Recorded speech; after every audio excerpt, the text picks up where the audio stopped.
একটি অনুষ্ঠানে হাজির হয়েছেন শাকিব খান, অপু বিশ্বাস এবং শবনম বুবলী। কিন্তু শাকিব খান বুবলীকে ডেকে নিয়ে স্টেজে নিয়ে কেক খাওয়াচ্ছেন অপু বিশ্বাসকে দেখিয়ে দেখেন ভাই, অপু বিশ্বাস সেটা দেখে অবাক দৃষ্টিতে তাকিয়ে রয়েছেন আর আফসোস করতেছেন।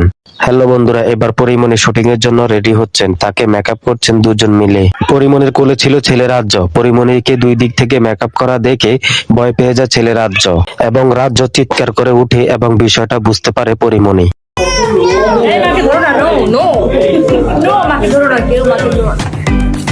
আবারও শোরুম উদ্বোধন করার সময় খাবারের ডালা উপহার পেয়ে গেলেন চিত্রনায়িকা অপু বিশ্বাস। অপু বিশ্বাস বলেন, আমি যতই ডায়েট কন্ট্রোল করি না কেন, কিন্তু এসব খাবারের ডালা উপহার পাওয়ার পর আমার ডায়েট কন্ট্রোল করা আর মনে থাকে না। দেখুন, এবার অপু বিশ্বাস আব্রাহাম খান জয়কে নিয়ে ঘুরতে গেলেন। সেখানে গিয়ে সুইমিং পুলে আব্রাহাম খান জয় সাঁতার কাটছে, সেটার একটি ভিডিও দেখাচ্ছেন অপু বিশ্বাস শাকিব খানকে কল দিয়ে।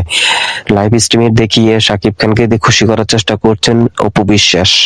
দেখুন, এবার একটি নতুন সেলুন উদ্বোধন করতে সেই ভক্তদের চাপের মুখে পড়লেন চিত্রনায়িকা অপু বিশ্বাস, এবং তিনি ভক্তদের চাপ সামলাতে না পেরে হিমশিম খাচ্ছেন এই নায়িকা।